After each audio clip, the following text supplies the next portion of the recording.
Bonjour, comment se fait-il qu'alors que tu t'approches de Dieu, tu pries, tu vas à l'église, tu cherches Dieu, tu es en train de t'approcher du Seigneur et pourtant tu vis dans ta vie des galères, des problèmes, parfois qui te paraissent insurmontables. Alors c'est peut-être quelqu'un qui est en train de s'approcher du Seigneur Jésus-Christ pour la première fois, ou tu t'es fait baptiser il n'y a pas longtemps, tu t'approches de Dieu et pourtant il y a des problèmes dans ta vie, mais ça peut être aussi quelqu'un, tu es chrétien, chrétienne depuis longtemps, tu continues de t'approcher du Seigneur, tu aimes ton Dieu, et pourtant tu galères. À ces moments difficiles que nous pouvons traverser, nous ne comprenons pas pourquoi ces choses arrivent et pourtant on ne fait que de les subir.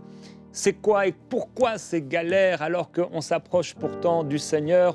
On va en parler aujourd'hui ensemble et Dieu va vous fortifier, Dieu veut te relever, Dieu veut t'encourager pendant que tu es en train de marcher sur la bonne voie. Tu t'es éloigné de la mauvaise voie, tu n'es toujours pas parfait, on ne sera pas parfait ici-bas, mais ton cœur est pour Dieu, ton cœur appartient au Seigneur et pourtant tu galères. Et quelqu'un se pose des questions depuis un moment, mais pourquoi cela m'arrive-t-il? Qu'est-ce que j'ai fait pour mériter cela? Je pensais qu'en m'approchant du Seigneur, je pensais qu'en devenant chrétien, je pensais qu'en allant à l'église, en lisant la Bible, en priant, ces choses changeraient dans ma vie. Et dans ma vie, je ne vois rien changer. Et plusieurs serviteurs, même dans la parole de Dieu, des serviteurs de Dieu, ont même maudit le jour de leur naissance, tellement ils sont arrivés parfois à un moment difficile, terrible dans leur vie, qu'ils ont traversé. Et pourtant, le Seigneur les a relevés. Dieu peut transformer le mal en bien. Et Dieu veut toucher ton cœur aujourd'hui. Avant de partager sur ce sujet, je veux partager le témoignage de William du Congo, qui commence ainsi: Dieu est merveilleux. C'est le début de son témoignage. Il dit: j'ai perdu mon travail en 2020, victime de la méchanceté et de la jalousie de mon ancien chef et de mes anciens collègues.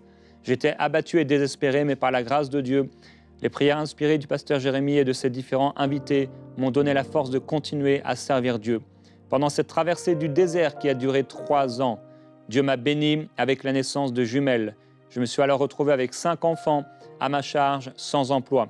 Dieu merci, avec le modeste salaire de ma femme et à la provision nutritionnelle venant d'âmes de bonne volonté, nous ne manquions pas à manger. Mais côté finances, c'était extrêmement difficile. Après la mort de mon père, toujours pendant cette période difficile, il y a eu un coup de vol dans mon ancienne entreprise. Mes anciens collaborateurs, à l'origine de mon départ, étaient impliqués et m'ont accusé d'être l'initiateur de ce système de vol qui avait été mis en place dans l'entreprise. Une fois de plus, je suis resté ferme et confiant au Seigneur Jésus. Il m'a protégé et éloigné de cette enquête judiciaire. Tous ces anciens collaborateurs ont été chassés de l'entreprise pour vol. 3 mois après cette histoire de vol, Dieu m'a élevé et m'a donné un nouveau travail avec des conditions financières et sociales bien au-delà de tout ce que j'avais pu imaginer. Oui, je suis béni et je sais que ce n'est que le commencement de l'accomplissement d'une série de bénédictions, car Dieu est amour. Pendant ces 3 années, il m'a préparé à être quelqu'un de meilleur et disposé à recevoir et à partager tout l'héritage qu'il a prévu pour moi, comme Abraham, etc., qui possédait de grands biens, tout en restant humble. Merci à Dieu Tout-Puissant de m'avoir permis de faire ce témoignage. Merci au pasteur Jérémie et à toute l'équipe de MCI TV, Michael, Nadine, Gordon, Omer, Frank, Annabelle, Yveline et toute l'équipe en studio, et à vos différents invités dont je ne pourrais citer tous les noms. Que le Tout-Puissant vous bénisse. Et donc là, après, il prie pour nous et nous encourage et espère nous visiter au Canada et nous rendre visite. Ce sera avec joie qu'on vous fera visiter le centre EMCI. Merci pour ce témoignage, William, qui nous montre qu'en effet, parfois, il y a des déserts qui durent. Ici, c'est un désert de 3 ans, une injustice, des coups de l'ennemi, des persécutions, en tout cas des souffrances injustes. Qu'est-ce qu'on fait dans ces jours difficiles? Qu'est-ce qu'on fait quand tout va mal? On en a parlé hier. Et pourquoi ces choses arrivent dans notre vie? Tu galères alors que tu es en train de t'approcher de Dieu. Quelle va être ta réaction? Le psalmiste va dire dans le psaume 73, « Lorsque mon cœur s'aigrissait et que je me sentais percé dans mes entrailles, j'étais stupide et sans intelligence. » Parce qu'en fait, il est en train d'expliquer que dans la souffrance, dans les difficultés, son cœur a commencé à s'aigrir. Dieu veut parler à quelqu'un aujourd'hui dont le cœur s'est aigri. Depuis un moment, ton cœur s'est aigri. Tu ne les réalises peut-être pas, mais tu sais que c'est ça. Et ton cœur a commencé à s'aigrir à l'intérieur à cause de ce que tu as vécu. Et depuis un moment, tu as le cœur qui est aigri. Et ça a enlevé ta force spirituelle, ça enlève ta joie. Il dit, lorsque mon cœur s'aigrissait et que je me sentais percé dans mes entrailles, j'étais sans intelligence. Pourquoi? Parce qu'en fait, il va avoir la mauvaise réaction. Son cœur s'aigrit et son cœur s'éloigne de Dieu. Et il est semblable à plusieurs personnes qui, lors de l'épreuve, vont élever le poing vers le ciel, vers le Seigneur, comme s'il était l'auteur de ses souffrances et de ses malheurs. Mais il dit, cependant, je suis toujours avec toi. Dieu veut dire à quelqu'un qu'aujourd'hui, tu es en train de passer par le creuset. Tu es en train de passer par le creuset comme on passe l'or par le creuset, par le feu. Mais tu seras encore avec lui. Le Seigneur Jésus dit à Pierre, Satan vous a criblé, a cherché à vous cribler, vous a réclamé pour vous cribler comme le froment, mais j'ai prié pour toi, afin que ta foi ne défaille pas. Et quand tu seras revenu, affermis les frères. Dieu veut parler à quelqu'un aujourd'hui, tu vas t'éloigner à cause des choix de ton cœur, mais le Seigneur te fera revenir. Et Dieu veut aussi parler à quelqu'un aujourd'hui, et en te disant, ne t'éloigne pas de moi, car je suis ta solution. Que ton cœur ne devienne pas dur, résistant à ma voix, mais que ton cœur soit tendre pour obéir à ma voix et suivre mes instructions. Dans le psaume 32, Dieu dit, je t'instruirai et te montrerai la voie que tu dois suivre. Je te conseillerai, j'aurai le regard sur toi. Le Seigneur va encourager quelqu'un aujourd'hui, c'est clair, c'est vrai, tu galères, c'est une réalité, tu galères, c'est peut-être des problèmes de finances, des problèmes, ta voiture, tu ne peux plus l'utiliser, elle était tellement pourrie que voilà, la voiture n'est plus, maintenant tu marches et tu prends le bus et c'est galère. Peut-être quelqu'un qui se retrouve dans une situation où tu as dû déménager parce que tu n'avais plus d'argent pour, et tu te retrouves dans un truc qui est moins bien que ce que tu avais auparavant. Peut-être quelqu'un qui galère par rapport à ses études, quelqu'un qui est loin de sa famille alors que tu aimerais être avec cette famille et tu vis dans un désert.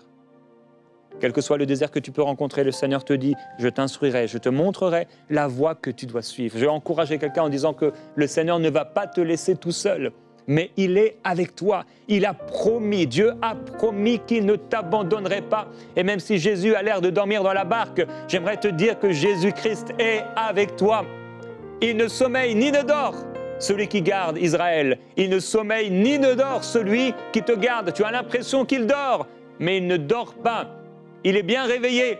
Il est assis sur son trône de gloire, revêtu d'autorité et de gloire et de puissance. Au son de sa voix, tout l'univers se soumet. Alors ne t'inquiète pas, comme les disciples se sont inquiétés, ne t'inquiètes-tu pas de ce que nous périssons. Le Seigneur sait très bien ce par quoi tu passes, mais le Seigneur est Dieu et il est au contrôle. Et je veux t'encourager à lui laisser le contrôle dans ta vie. Tu galères, il y a ces choses qui se passent dans ta vie, fais-lui confiance. Il te dit, je te montrerai la voie que tu dois suivre. Je te conseillerai, j'aurai le regard sur toi. Oui, mais Seigneur, ça fait tellement longtemps maintenant, ça fait des mois, ça fait des années, Seigneur. Je veux parler à quelqu'un aujourd'hui. Le Saint-Esprit veut parler à quelqu'un qui dit, ça fait des mois et ça fait des années, et tu n'es plus dans l'espérance, mais tu dois revêtir à nouveau, reprendre, récupérer cette espérance. Christ en nous, c'est l'espérance de la gloire. Alors si tu marches avec Dieu, si tu pries, si tu reviens à cette vie de prière, de louange, d'authenticité dans la prière, quand tu reviens au Seigneur dans l'adoration, tu vas voir que Christ en toi, qui a l'air de dormir, qui a l'air d'être muet, il va commencer à se réveiller. L'esprit que Dieu a fait habiter dans ton cœur, l'esprit dont il est jaloux, l'esprit veut crier Abba Père à l'intérieur de toi. Et quand tu vas à nouveau commencer à acclamer le Seigneur, quand tu vas commencer à nouveau avoir des éclats de louange qui vont sortir de ta bouche, en lui disant, Seigneur, j'ai confiance en toi, tu es le Dieu de toute espérance, tu es le Dieu de toute joie, j'ai foi en toi, je te fais confiance. Alors tu verras que le Seigneur te dirigera, le Seigneur t'amènera là où tu dois aller. Il dit, ne soyez pas comme un cheval ou un mulet sans intelligence. Il a dit dans le psaume, j'étais stupide et sans intelligence. Et Dieu dit, ne soyez pas comme un cheval ou un mulet sans intelligence. On les bride avec un frein et un mors dont on les pare, afin qu'ils ne s'approchent pas de toi. Mon frère, ma sœur, tu n'es pas semblable à un animal.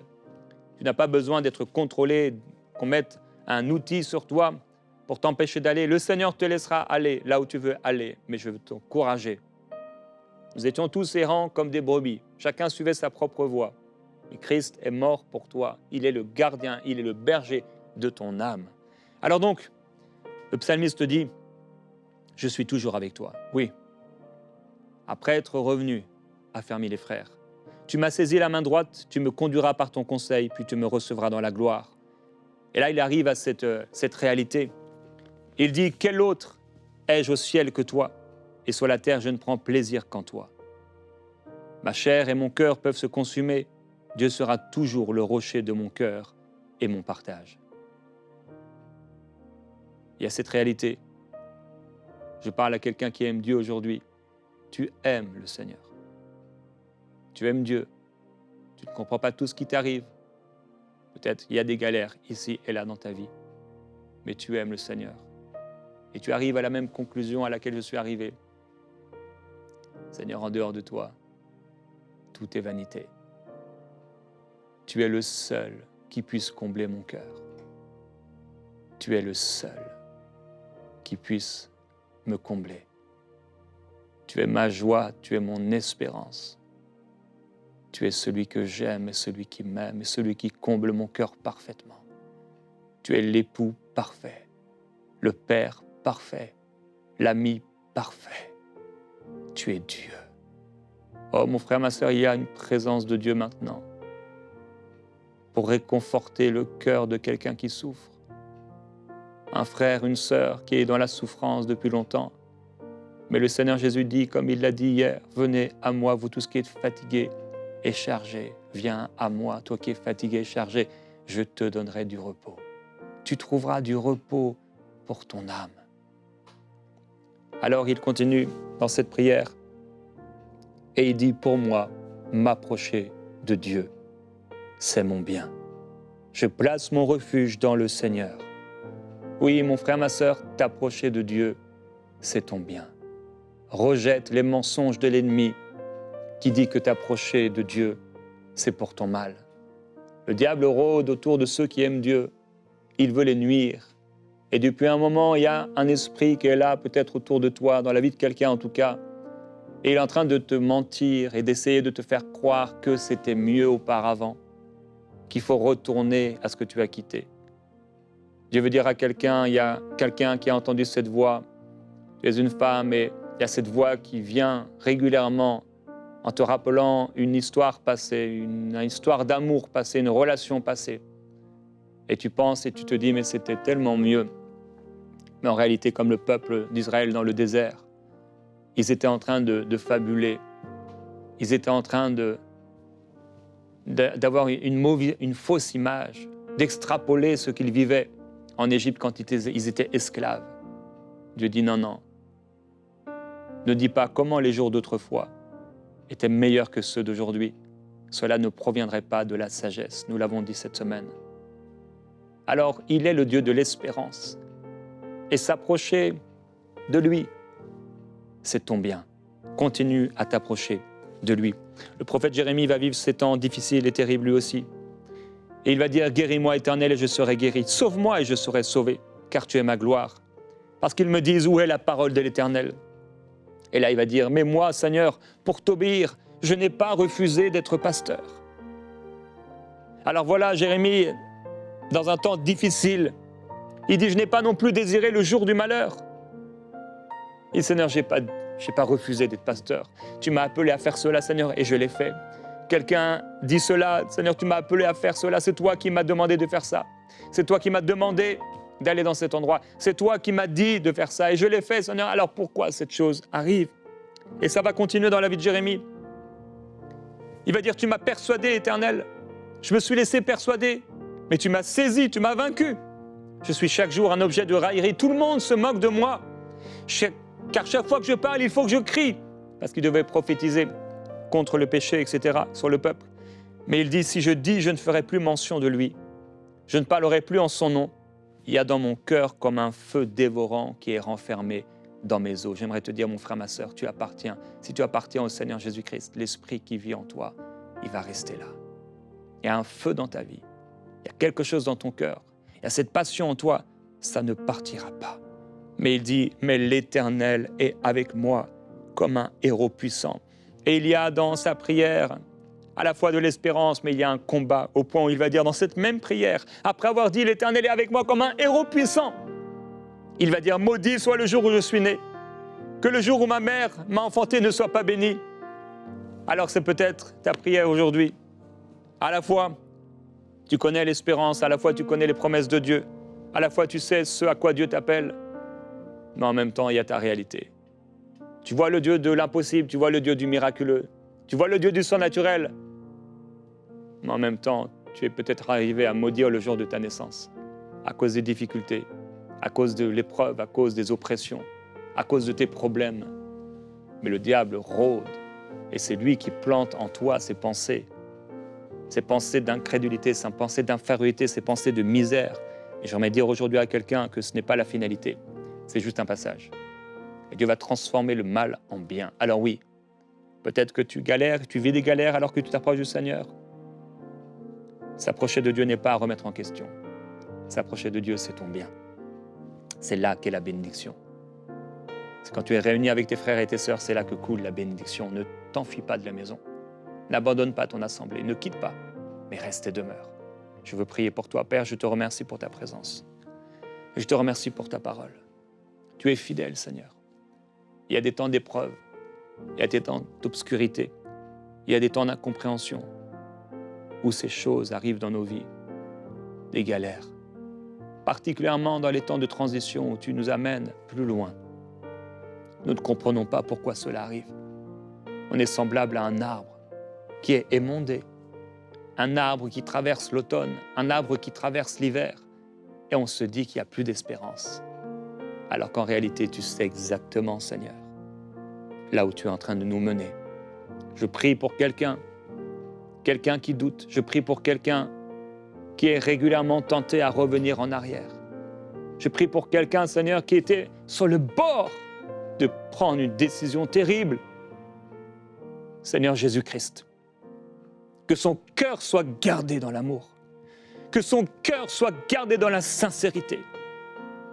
Je prie pour les profondeurs de ce cœur, pour que cette femme, que cet homme puisse marcher pleinement avec toi sur la voie resserrée et étroite qui mène à la vie, et ne pas aller sur la voie des étrangers, sur la voie large, spacieuse qui mène à la perdition.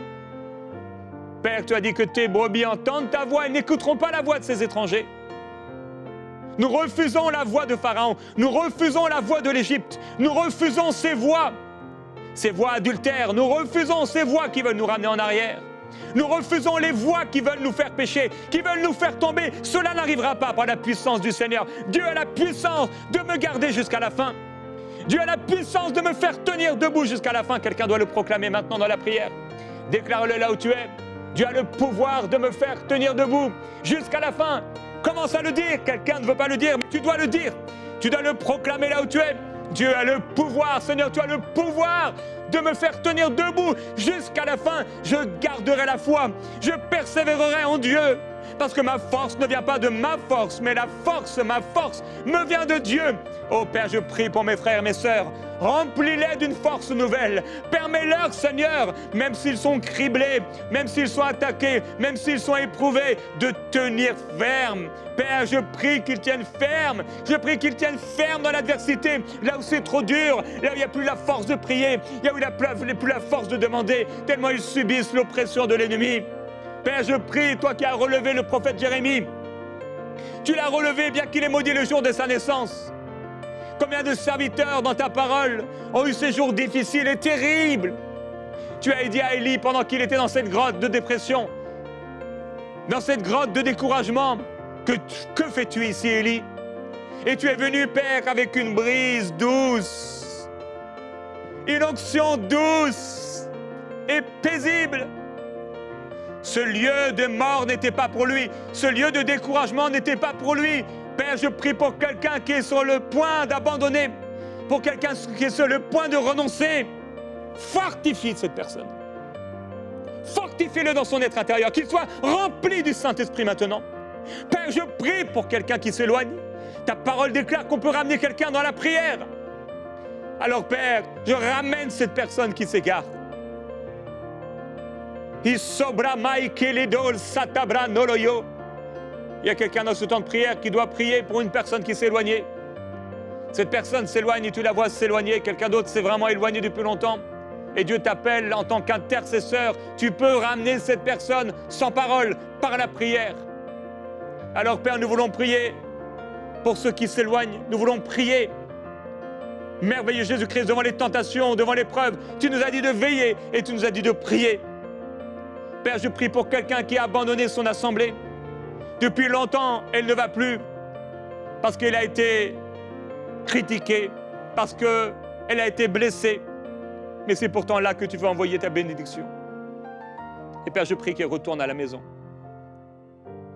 Je prie pour un couple qui est en train de se séparer. Le diable s'est déchaîné pour détruire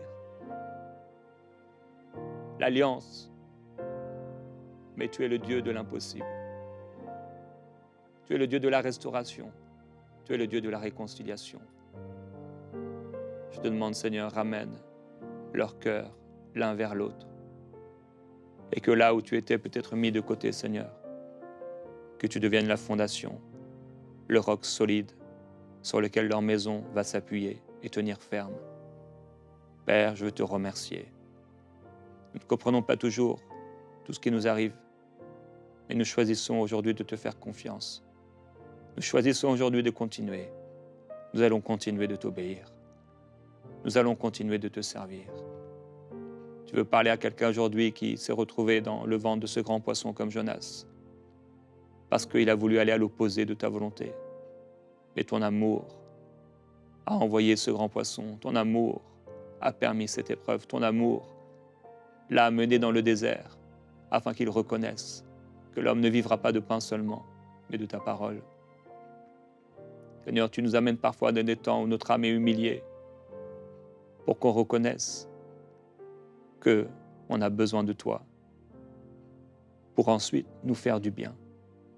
Nous déclarons, Seigneur, aujourd'hui, m'approcher de toi, c'est mon bien. Mon frère, ma sœur, déclare-le avec moi. M'approcher de Dieu, c'est mon bien. Je n'abandonnerai pas. Je vais continuer à servir le Seigneur. Je vais continuer à aimer Dieu. Je vais continuer à prier. Je vais continuer à louer mon Dieu. Avec Paul et Silas dans la prison, je vais louer le Seigneur. Avec Daniel dans la fosse au lion, je ferai toujours confiance à Dieu. Avec Jésus sur la croix, je continuerai à croire encore que mon Dieu ne m'abandonnera pas. Christ a été abandonné sur la croix, afin que tu ne le sois jamais par le Père. Le Père a détourné son regard de Jésus-Christ afin de le tourner vers toi. Tu ne seras jamais abandonné. Jamais. Le Seigneur Jésus-Christ est fidèle. S'il avait menti pour cela, l'enfer, ce serait notre destination. Mais il n'est pas un homme pour mentir, ni un fils d'homme pour se repentir. Ce qu'il a dit, il le fait. Jésus-Christ est avec toi, dans ton cœur, jusque dans la vie éternelle. Il ne t'abandonnera pas. Il ne te délaissera pas. Ton père et ta mère t'ont peut-être abandonné. Ton ami de la jeunesse t'a abandonné. Tes parents t'ont abandonné, mais lui, il ne t'abandonnera pas, il ne te délaissera pas. Il est avec toi, il te prend par la main et il te conduira sur la voie bonne qui mène à la vie éternelle. Oui, c'est pas beaucoup de tribulations qu'il te faudra entrer dans le royaume de Dieu. Mais les souffrances du temps présent ne sont rien comparées à la gloire à venir. Mon frère, ma sœur, attache-toi au Seigneur. Ne t'isole pas de la maison de Dieu. Ne t'isole pas de tes frères. Mais sers le Seigneur de tout ton cœur avec la force qu'il va te donner. Reviens à lui. Repens-toi si tu as péché. Le Seigneur sera avec toi. Oui, il te montrera la voie à suivre. Il t'établira afin que tu sois non seulement béni, mais que tu deviennes une source de bénédiction. Que le Seigneur te bénisse. Je te souhaite un bon week-end dans la présence du Seigneur. Va dans la maison de Dieu et réjouis-toi avec tes frères et tes sœurs. On se retrouve lundi.